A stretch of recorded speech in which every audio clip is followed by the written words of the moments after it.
Welcome to Red Light, Green Light, the podcast where you'll hear from industry leaders in science, technology, and innovation about the power of strategic storytelling.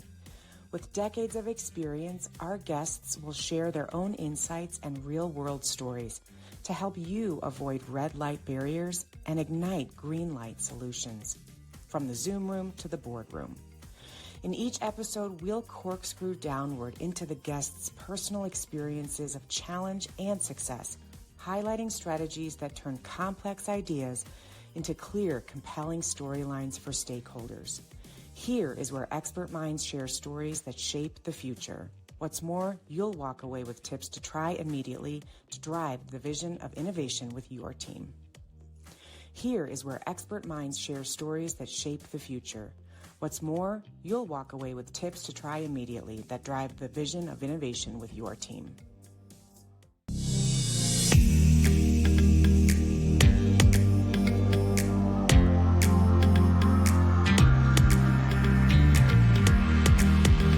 Hi, everybody. Welcome to another amazing episode of Red Light, Green Light. I could not be more excited to bring to you today's guest, the near and dear to me, Anne Dooley. Anne, welcome to the show. I'm thrilled to be here.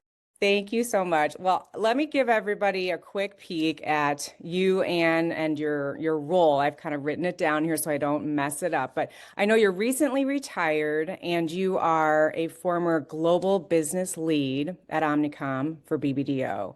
And you have done a tremendous amount of work in the industry since your early days on the client side with craft, and then moving into the majority, right, of your time in your career arc in advertising, initially in the US side and then going globally eventually.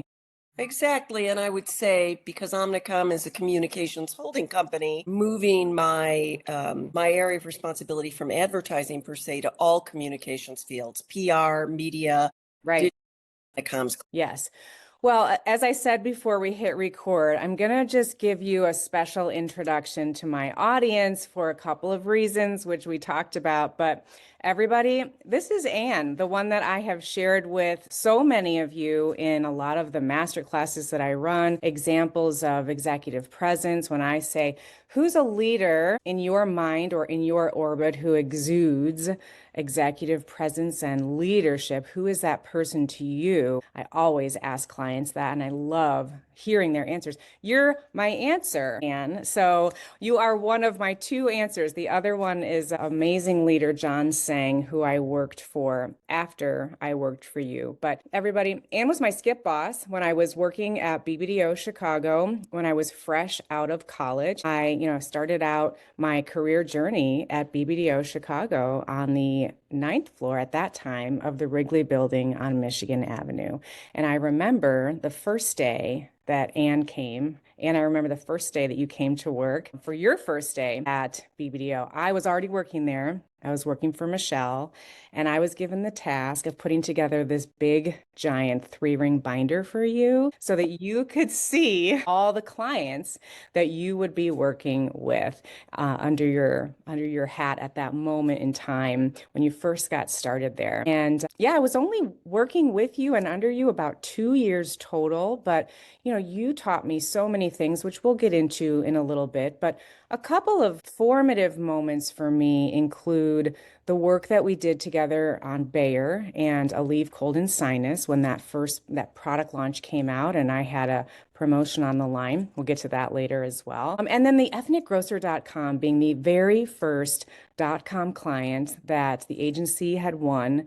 At that point in time, it was literally the turn of the century. And you tapped me on the shoulder to be part of that pitch team due to the work I had done on Dominic's. So just thrilled to have you here. And I know you've just done such amazing work after you and I kind of stopped being in the same building. But why don't you give our audience a little bit of a taste of where it all started? Where did Anne begin to get interested in advertising and the strategy work that you do? Well, first of all, I'm thrilled to be here, and it's a full circle moment for me.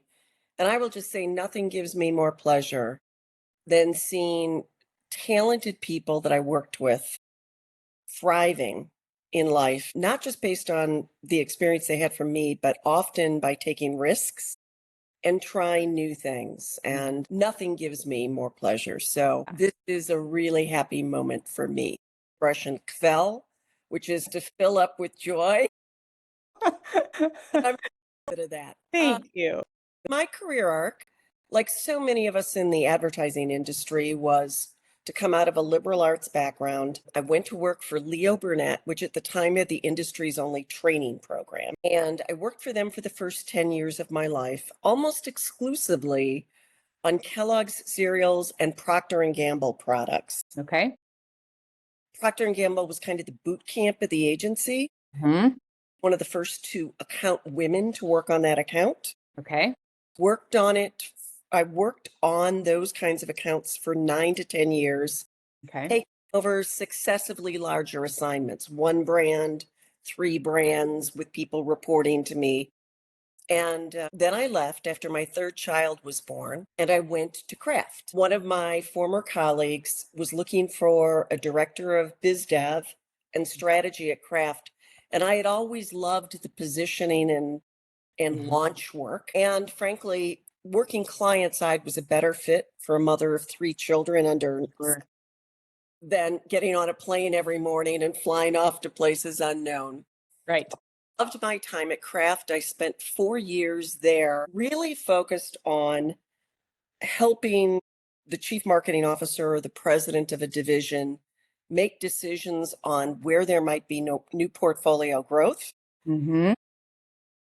hiring the consultants that would help us make Hmm. informed decisions, running those consulting projects, and then crafting the presentation to the board chair.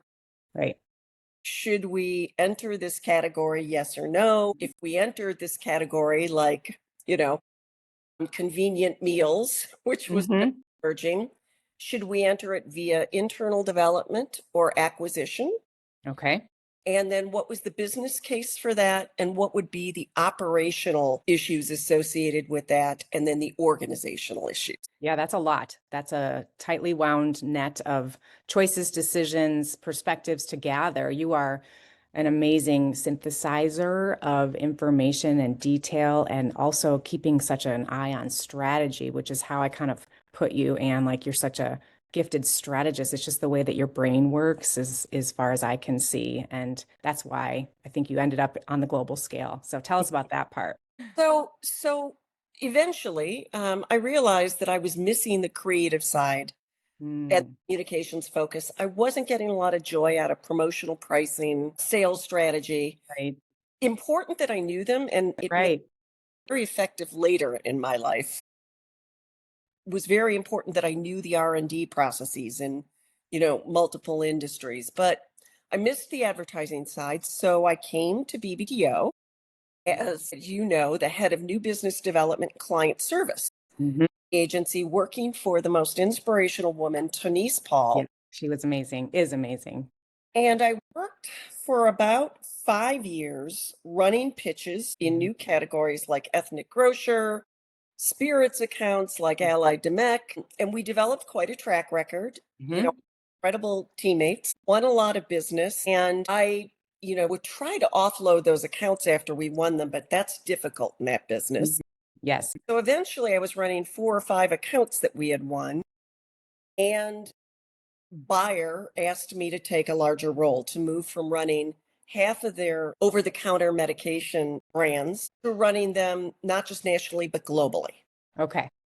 So that was my first foray into the global side. And as you well know, what ended up over the years is the other accounts dropped off, and I would be asked to focus on either AG buyer, multiple divisions, animal health, pharma, crop science, OTC, uh, Mhm.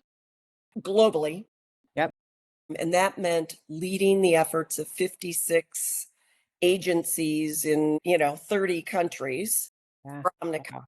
coordinating everybody around the same strategy, the same client standards. And then eventually I became the business lead for SC Johnson Mhm.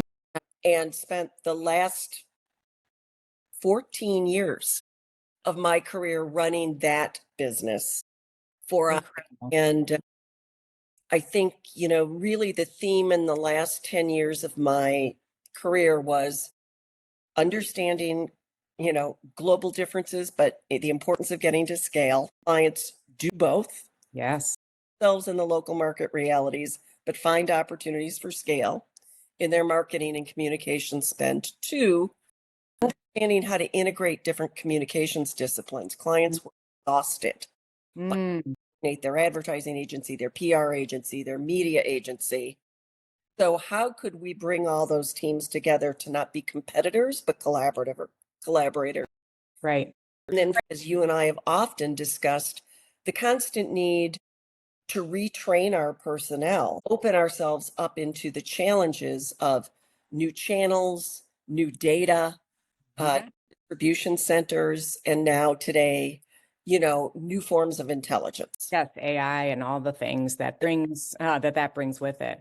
It reminds me of, well, thanks for sharing that, Anne. That was nice and concise and varied as far as all the places that you've been. And I remember back when I was working in the ad biz before 2000, I thought of it a lot like a wheel, right? The spoke of the wheel was account service, and that's where you and I were seated working directly with clients. And then the spokes of the wheel, right, were creative and media and production and research, right? And so there became either addition. I'm curious how you would frame this. There were new spokes in terms of digital media. I mean, I remember visiting you in 2016 in Chicago when you were at the new office and you showed me around the digital team and how so much understandably had changed since I was there. I mean, what I was working in as far as an organizational structure is like a dinosaur compared to what it is now. So does the wheel and the spoke still work, or is it a web, or how would you describe it?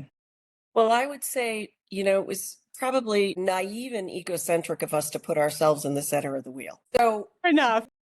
like green light, and part of what are my fundamental truths about not only how to communicate with my clients, but help my clients be more successful with their customers and clients, is that you always have to put your prime prospect in very human terms at the center of the wheel. And with the data and shared data sources, I think what we found ourselves doing is at the center of everything we did was our audience or audience segment. And around that was the layer group called the interpreters of the data.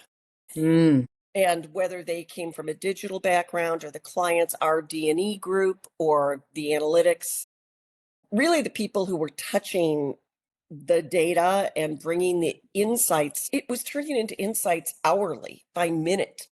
right.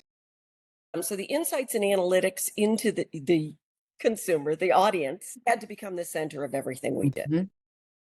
Mhm. Really the job after that was the people who synthesized and made sure the data quickly went into the right action plan and was Right. measured and then brought back. And that's how my function changed. Right. The one who oversaw the connections plan, encouraged the collaboration versus Mhm. competition, and turned it into the action and implementation, but also the optimization. Right. Right. Those Well, and you saw such big inflection points in the industry. And I know from hearing, from just knowing you, but also from listening to some other podcasts that you've done, one of the earliest light bulb moments I had listening to one of them was around kind of two thoughts. One, your love of learning. You learned how to learn is something that you once said. I think that's a great, juicy spot to sit in, and the need for leaders who really want to grow to be able to learn how to learn. And then also this sense that you just needed to be where you were passionate, not just where you were good. And so we do an exercise at On Point around passion that is extremely unique, and leaders love it because it's pretty rare that someone really sits down and asks you to put all of your skills on the table like Legos and walk through the categories. What are you competent at? What are you excellent at? What are you brilliant at? Like, born to do, just excellent, passionate, and it's fulfilling. So, can you talk to us about how you came to that passion? How did you learn what that go way back for us and talk about how that's served you, to stick with that? Like, I'm not going to work where I'm not passionate. Well, one thing I would say is very quickly I learned you can excel at something Hmm. and find it depleting. Yes, brilliant, you said. Was excellent. I am when needs to be very charismatic introvert. Yes. I have to make a lot of withdrawals from my bank account Yeah. all week long, and I need on Friday nights to disconnect as much as I could from conflict, drama, people engagement, and refill my cup. Mm. And as time went by and that got more serious, and I was more and more depleted by the end of the week, I realized that I was being rewarded by being given some of the biggest but also most difficult client relationships Oh, interesting. on notice. Client had complained and wanted a new lead. I was often selected. Oh, gosh. And I almost always was able to resolve the conflict, frame the offering, earn trust. Mm. But what I was learning was at what cost. Mm. And, you can be somebody who grows up dealing with abusive human beings in your childhood, and you can become very adept, per se, at dealing with abusive adults, abusive clients, or challenging beginnings. Doesn't mean it's what you love. It's not that you should have to take it just because you can deal with it, right? What I did through a lot of kind of looking back is realize that what I'd always liked to do is connect the dots. When Yes. I was in college, I studied political science and art history, I love it.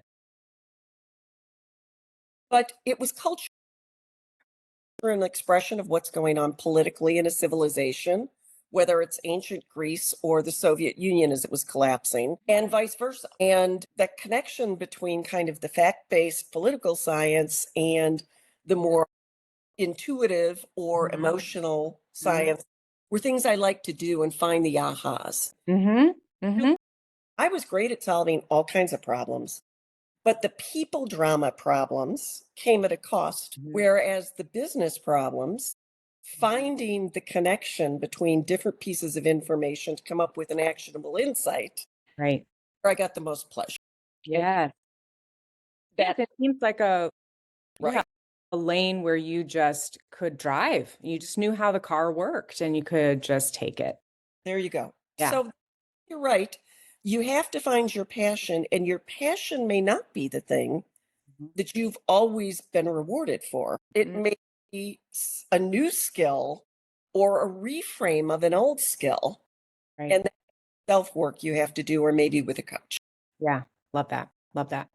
And let's turn to the pitch environment of new business and your ability to persuade an audience and how you may or may not have been trained up in that as you came to the heights of the career arc that you had.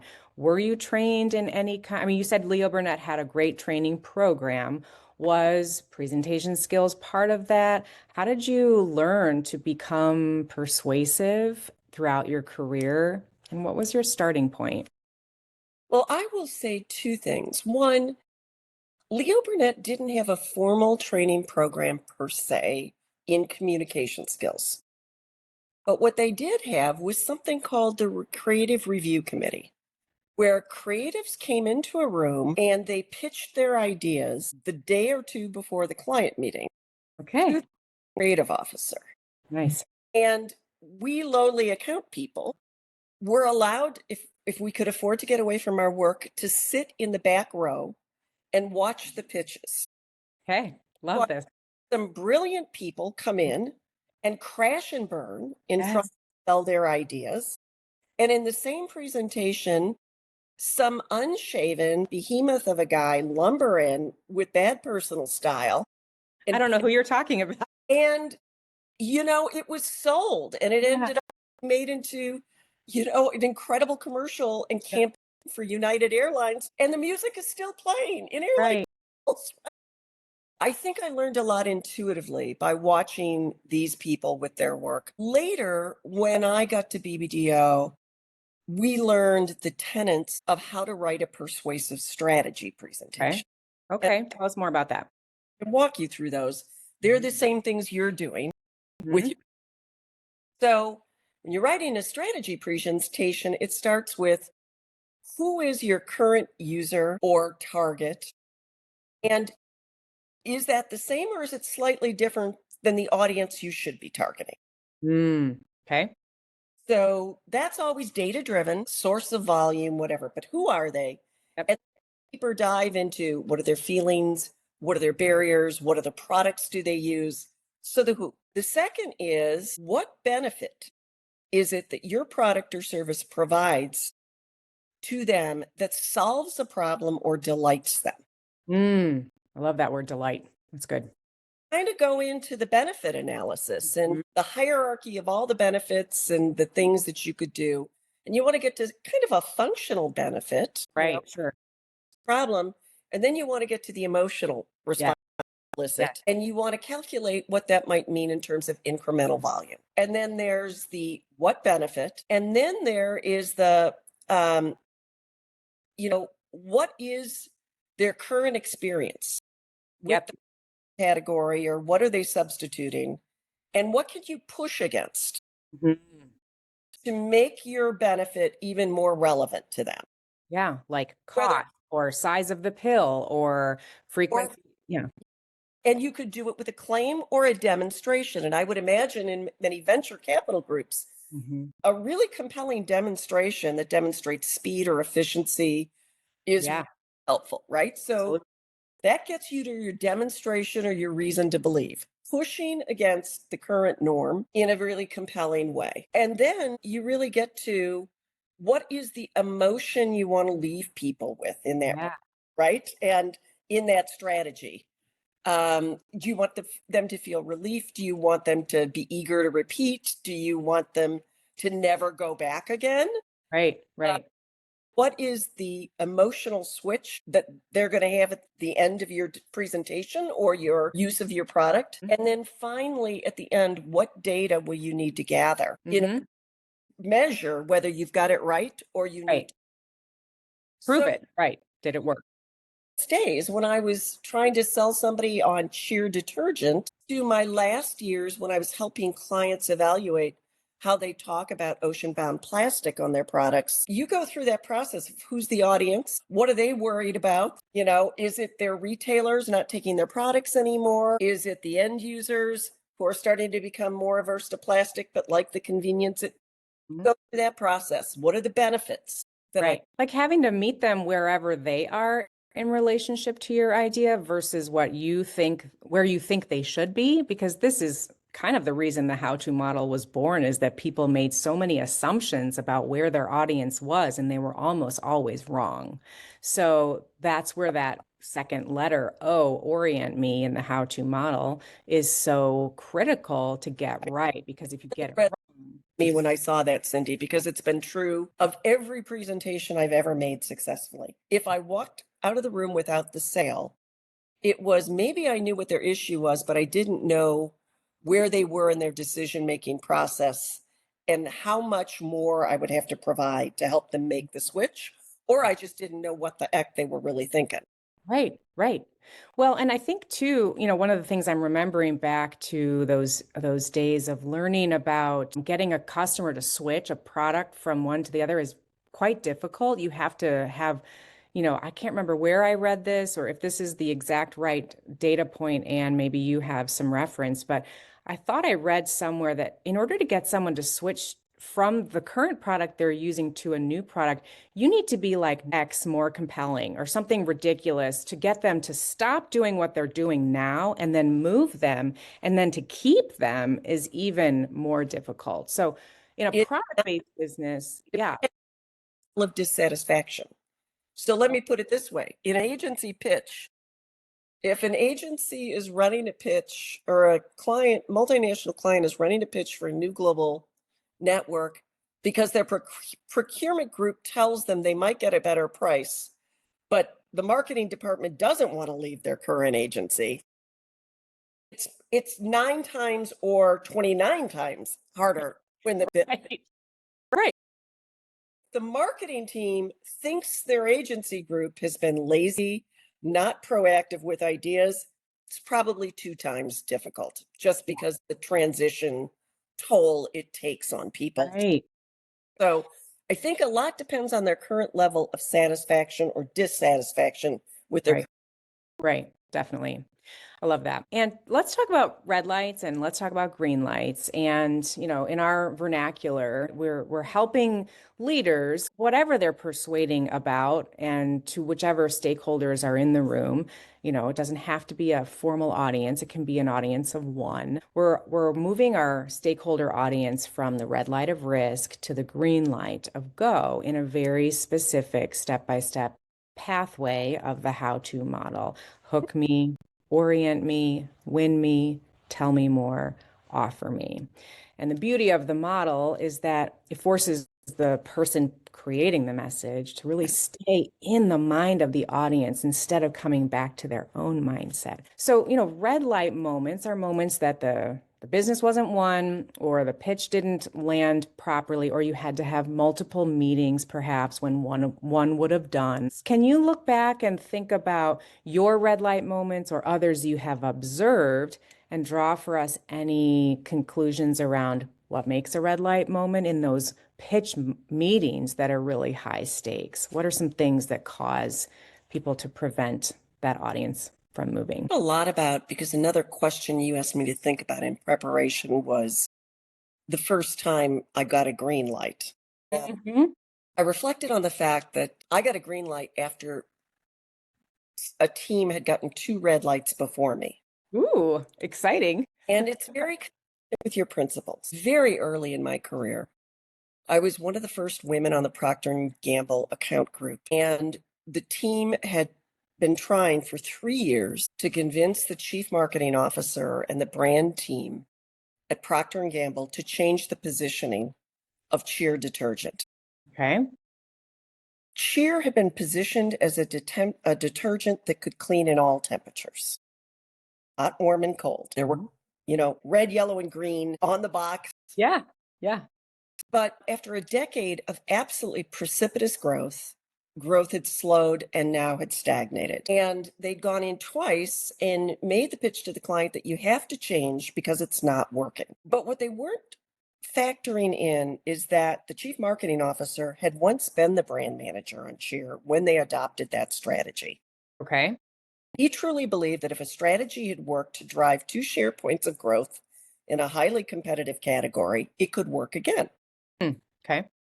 We made a presentation, and essentially, I think I did 3 things that are consistent with your principles. I started by finding a way to share data that they hadn't really evaluated deeply. And the data I shared was on the changing polycontent content on fabrics in clothing in the United States and changing wash labels. Okay. And I pointed out that between the time the strategy was first launched and that day, there were almost no garments that people recommended washing hot. Wow. Okay. Love Well, this. why? America was becoming working or middle class, not laborers, and there were fewer dungarees and jeans being washed relative to working clothes. And to Oh, preserve your clothes, you wanted to wash in warm or cold. love it. Oh my gosh. What I did was present data, right? And it was a piece of information that maybe they'd seen somewhere in the back of a presentation, but being washed through the lens of your consumer is a woman standing in front of a washing machine with a new shirt she bought for her husband. And what does the label say? What do you think the washing instructions are? What do you think? I asked them all. I held up garments. What do you think the washing? In the pitch? That's so great. Where they were all men. I'm guessing these were all men. The day when women were doing most of the laundry. So, step number 1, without making them feel stupid, Right. So hard. realize. Step number 2 was to say to them, the good news is you're ready to take advantage of this. You're brilliant. Because in order to prove your all temperature strategy, you tested for superiority, not just in hot, but in warm and in cold. Superiority among all detergents in cooler temperatures. Number 4 was the guy we were speaking to, also was responsible for Tide and Gain and other detergents. Oh, okay. So we were able to say not only can sheer grow share by gaining an unfair share of wash loads in cooler temperatures, but it will not steal from Tide, who still Mhm. heavy dirt, and Yes, fantastic. right. And Yes. then the agency, being agency people, Yes. um, said to them, and here's some ideas for how, while the package still says all temperature, you can start to make this transition. Here would be the positioning. Here would be the strategy. Long term, this is how your advertising might shift. And we showed them something called the cold water torture test, Mm, which was demonstration. the torture test was, here's a stain. Let's apply sheer detergent and wash it in a clear bucket with ice cubes. And the stain came out. Okay. And this other leading detergent didn't get it out. It clears it beautifully in all temperatures, even cold water. Oh, I love this. And sales. Can everybody listening just raise your hand wherever you are and be like, I can see the commercial. It's got the left side and the right side.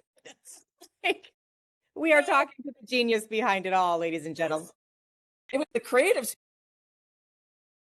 But that's so great. Yes, yes. of people are really skeptical that something, I mean, basically, the data was showing people are washing in warm. They didn't dare wash in cold because nobody believed after a generation of hot water wash, the cold would work. Okay. So a cold torture test was the creative insight or idea there. So what did we do? Grounded them, as you recommended. We oriented them. We showed that we had insight into their challenge, right? And then we gave them a demonstration and we allowed them to not just succeed on one brand, but we stood back and demonstrated we were good business partners by showing them that their whole portfolio could rise by doing this. And then Jeez. showed them that it was easy to execute. It's a really bright green light that you got. Yeah. Well, if I can, I just want to say 3 things about this that are key for people who are listening and who have worked with us and Right. will work with us. One is that your orient, can relate to data. So data's fine to start out with and kick off with, but you must attach it to a storyline like Ann did. Data is story, data has story power. And so that's a great point right there. The second thing I love is how much you had to do in order to figure this out, because a lot of leaders think that this storytelling piece can happen like that. And that sometimes is true, but rarely. And so I'm going to be honest, a lot of people come at me thinking I can fix their storyline in one session, and that sometimes happens. But look at all that you had to do, Anne, to figure out this little component of the whole pitch.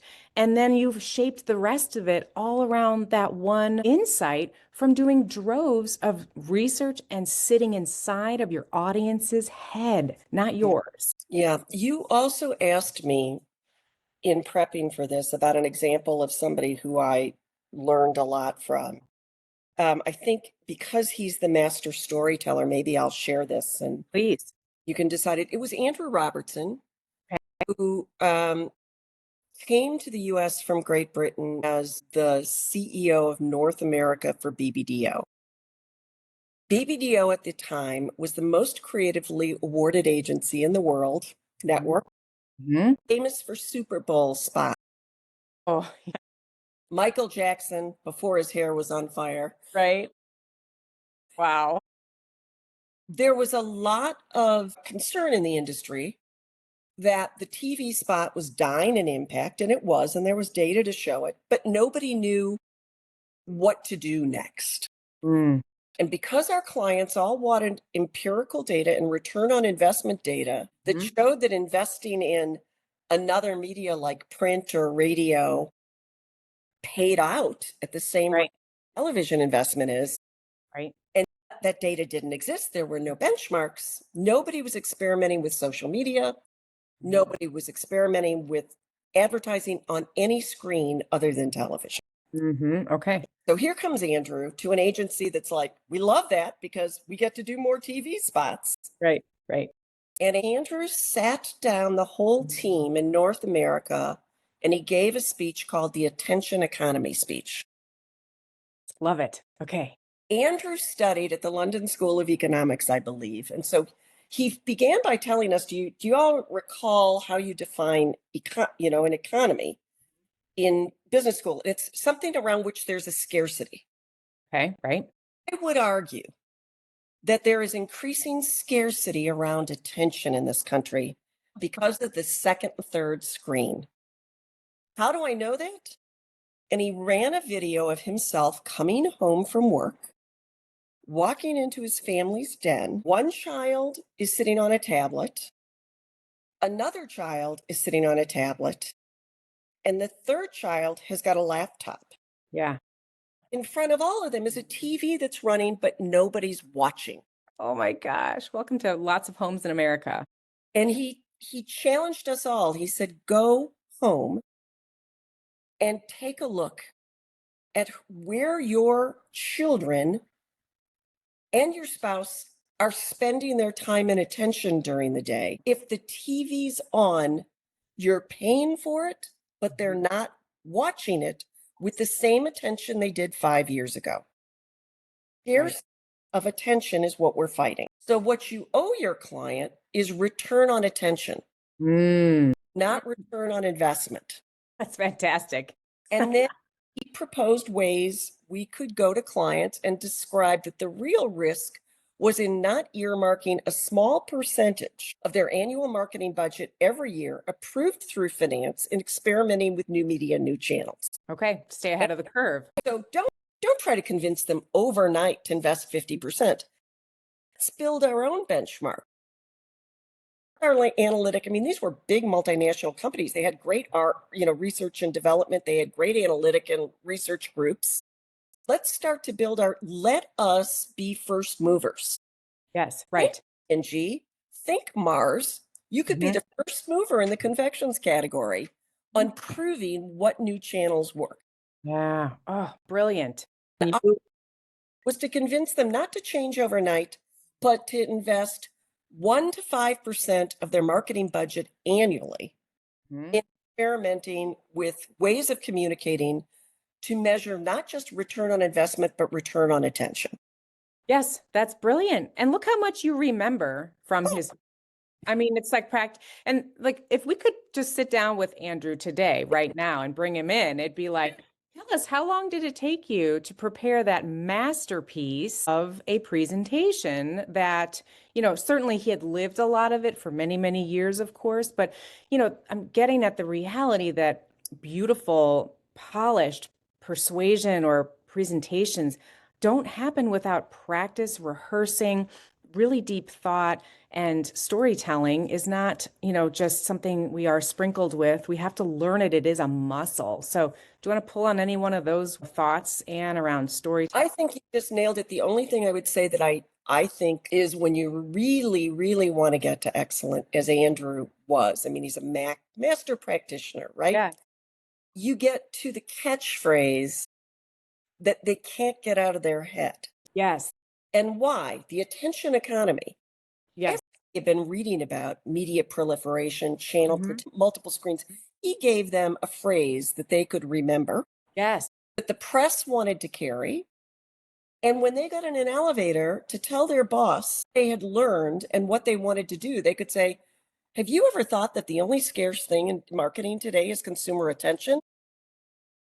Hello. And can you, like, the brilliance of replacing ROI with one letter difference, because everybody is supposed to want and love ROI, but now we're going for ROA after one talk. Like, that is brilliance. And the 10% message is something I talk a lot about. Like, there's only about 10% of a message that someone's actually going to remember by the time they leave the room. And so you remembered a lot more than 10%, but all of that requires getting your audience to hear the same message many different ways throughout the presentation. And so yes, it's just great masterpiece. To your point, the other thing about it is You have to get from the empathy and insight to into your audience to a new idea that you're Mhm. trying to sell to something that's inspirational. Right. Yes. Make a behavioral change Right. because, Motivate me. right, that motivate piece Mhm. has it. Oh, absolutely. Well, I kind of want to turn toward, team development for the work you've done with you've worked with thousands of people over the years, Anne, and you've had to get good at and learn maybe some hard knocks. Maybe you did it all perfectly with your leadership, but there's a lot of leaders that we work with. We work with them on the messaging and the mechanics of that, but we also work with them on headspace and how to motivate down and how to inspire the troops and such. What are some of the hard lessons you've learned, and what are some of the things that have been kind of innate to just how Anne operates that have worked for you? Well, I will give credit to Andrew again. At one point in my career, Andrew wanted to promote me into my first global role. And it was after a pitch to Boeing, where we had Okay. pitched missile launch systems, satellite systems, the Dreamliner, Wow. a lot of data, a lot Yeah. of information. And after the presentation, and then 911 happened and they Okay. ceased. Yeah. He called me in to give me some feedback, Cindy, and he said something to me that shifted the way I led from that point going forward. And that nobody knows more than you do about any topic. Yeah. Nobody is more driven, Anne. And, a word often used to describe you is high standards, sometimes impossibly high standards, and perfectionism. And he said, in a global role where you really may not have authority, you only have influence. Okay. Love the difference there. Love that. Need to shift from becoming the expert to an agent of inspiration. Oh my gosh. I love this. Brilliant. You do And he looked at me and he said, do you think you can let go of your need for control, perfectionism, and mastery of everything, and your need for everybody to operate the way you do, and start to embrace inspiring people to be their best, not your version of the best? What did you say? I knew he was right. It was the only place in my life, as a matter of fact. And I think most of your leaders probably know this. About the time you're hearing something on the work front, you're probably hearing it in your personal life too. Yes, yes, that's totally fair. And it resonated for me because I was hearing from my children that my standards were daunting. And Right. Yeah, that's a huge moment. So did you go get some help from somebody? Did you have anybody inside? Did you do it yourself? What'd you do? A hybrid of that? I would say two things. There weren't many role models in my industry. Okay. Oh, interesting. There weren't many global business leads. It was a Yeah. new Okay. practice. So thinking about how to inspire and motivate a team in Japan that would be exclusively men, Yeah. expect a woman, Yes. who a team in the UK that Mhm. was very sophisticated, and they had a lot of women on the team, Yep. to in Latin America, where there was a lack of respect for, people from North America. Uh, Okay. there weren't many role models on how to inspire. So I did something that your text says to do. Before I went to every country, I started going on the State Department websites. Nice. And I started reading about what was going on in politics, what the upcoming election was about, Great. and what tensions there were in the culture. And then trying to get the local agency to ground me how that might be impacting how people felt about liquor consumption, Okay. banking services, or whatever it was that I was marketing. And then I tried to ground every client when I was coming to the market and the local team in. I know you're all terribly busy, and having somebody coming from another country can be disruptive. But if there's a sales call going on to a local retailer, I would Mhm. be so grateful if I could accompany you. I won't talk. I just want to learn what your salespeople are dealing with at the shelf. Yes. And And so I think that humility, demonstrated humility and willingness to learn, Yeah. inspired trust, Yes.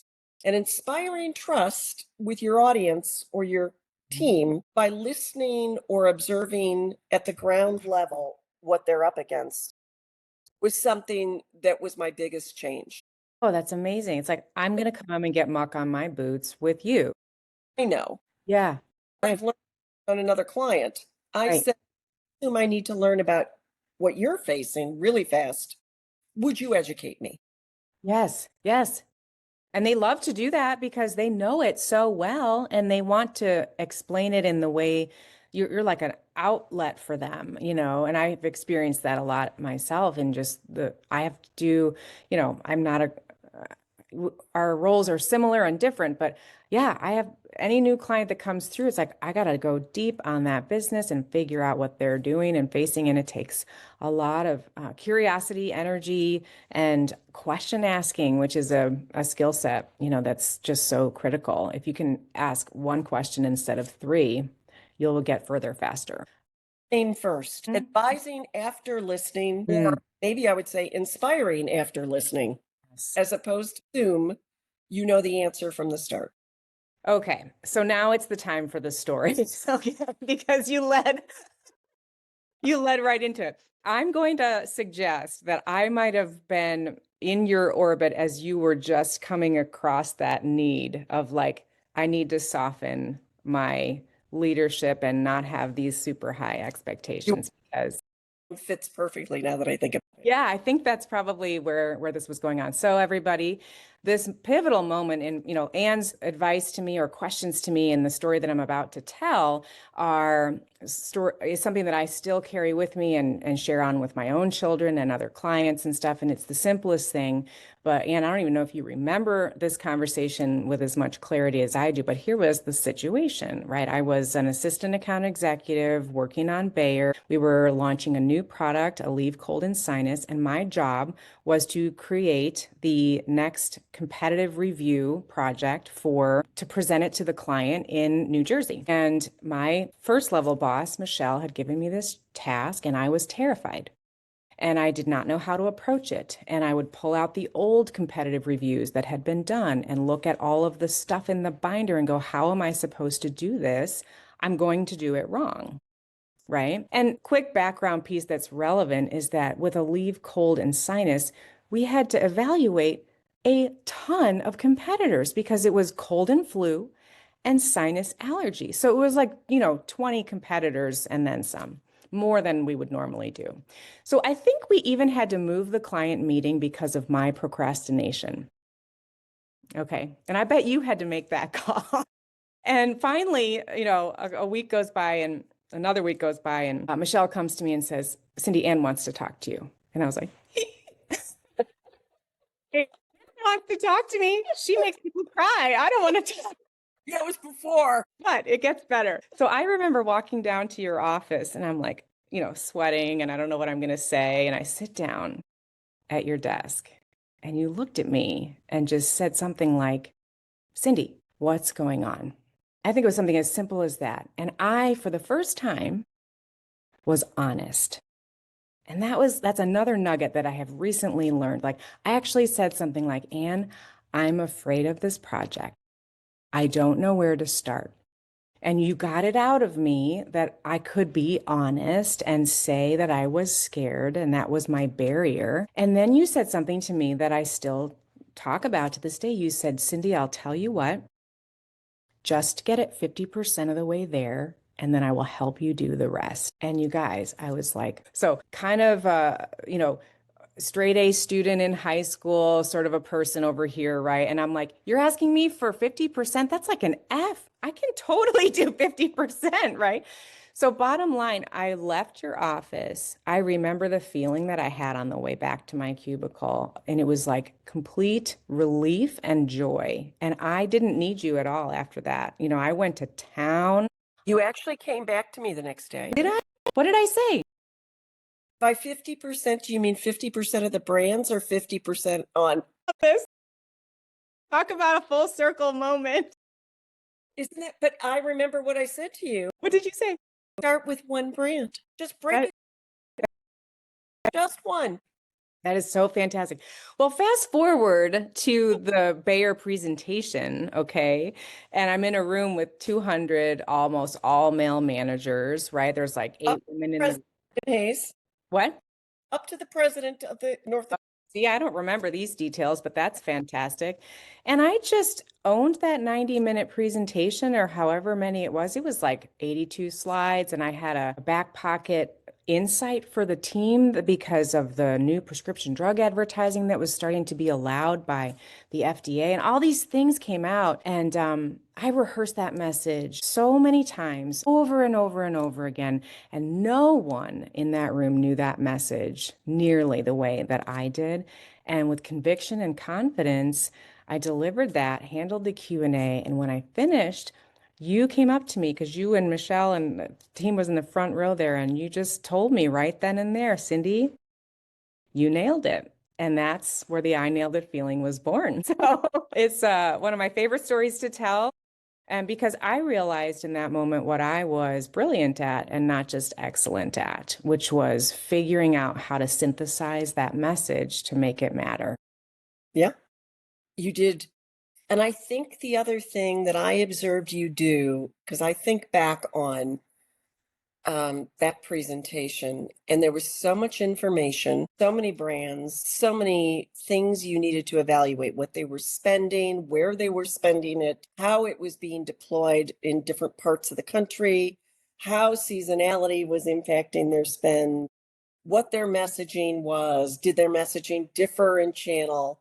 It was a Right. very analysis. And I think what I observed you do was exactly, again, a reflection of what you teach now, Cindy, which is on every brand, you led with what might be new news to people in the room who'd been working in the category for years, Mm. rather than restating something they probably already knew.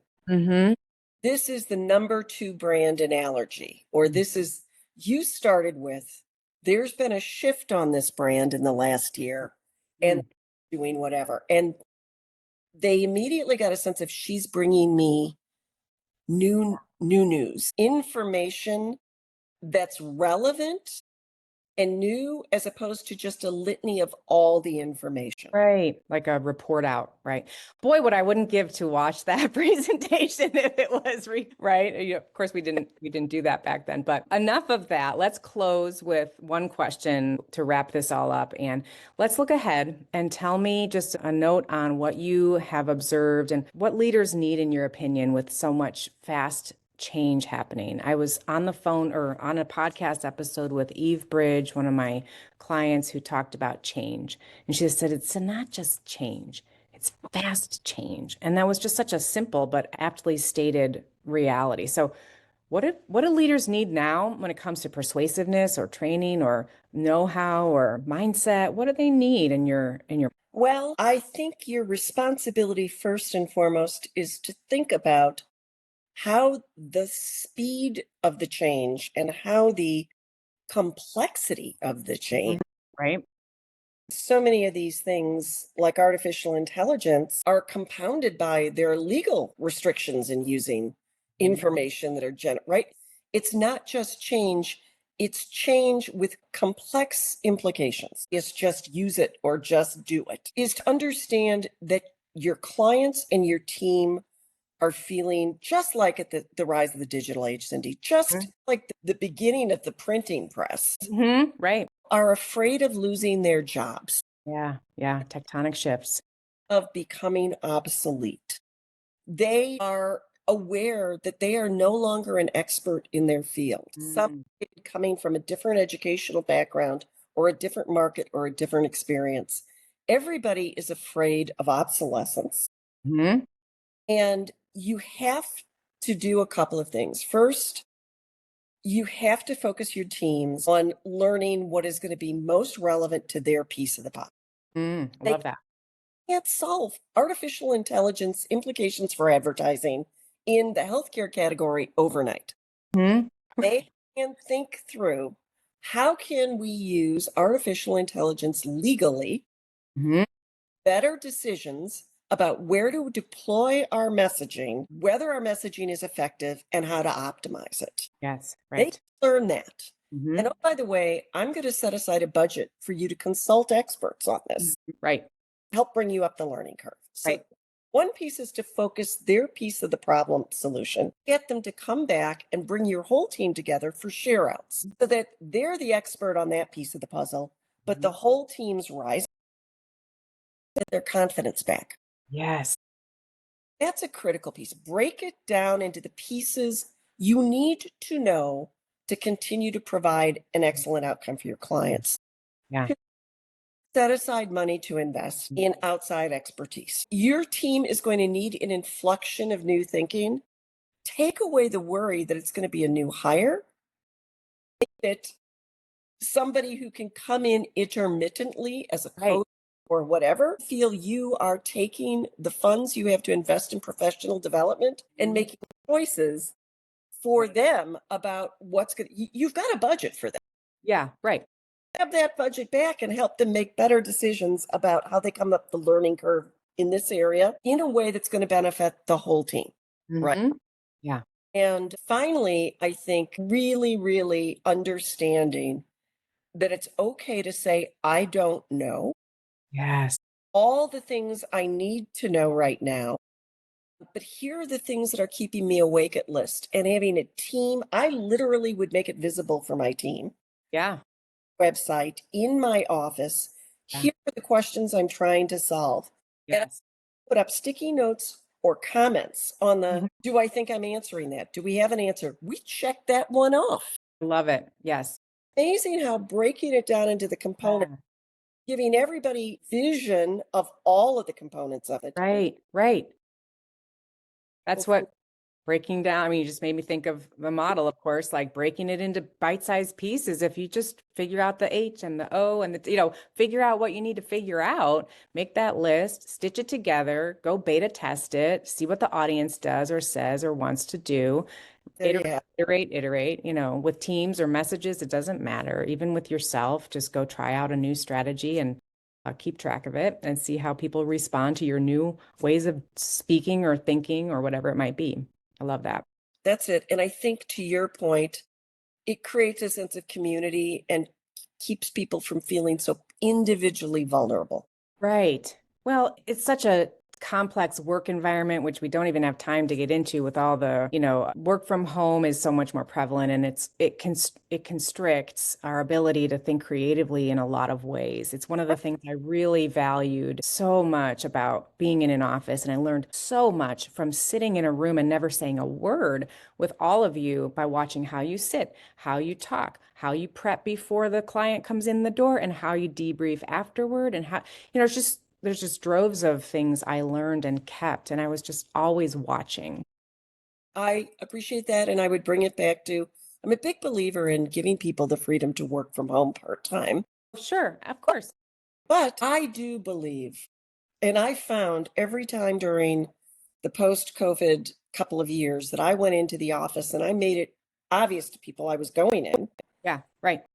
open office time, my office was packed, or people would run into me on my way to get a cup of coffee. People are looking for the opportunity to either spontaneously or in a planned way Right. Connect. do it in writing. You feel more ignorant and more vulnerable. Yeah, yeah. Excellent.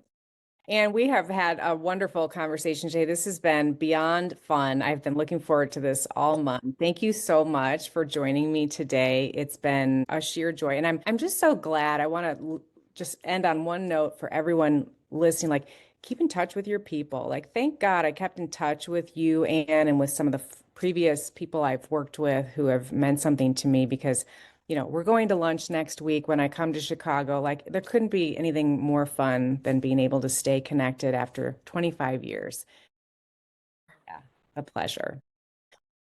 Thrilled for you Thank and you. so gratified to see you have created an area where your expertise is creating value for other people. Thank you. And thank you for endorsing and reading the book. It's coming out soon, and I can't wait to share it with everyone. And thanks, everybody, for listening. This has been Red Light, Green Light, the podcast where we bring you brilliant minds and strategic, sticky stories that help you propel yourselves into your next amazing I Nailed It message. Have a great day, everybody, and we will see you soon. Good luck.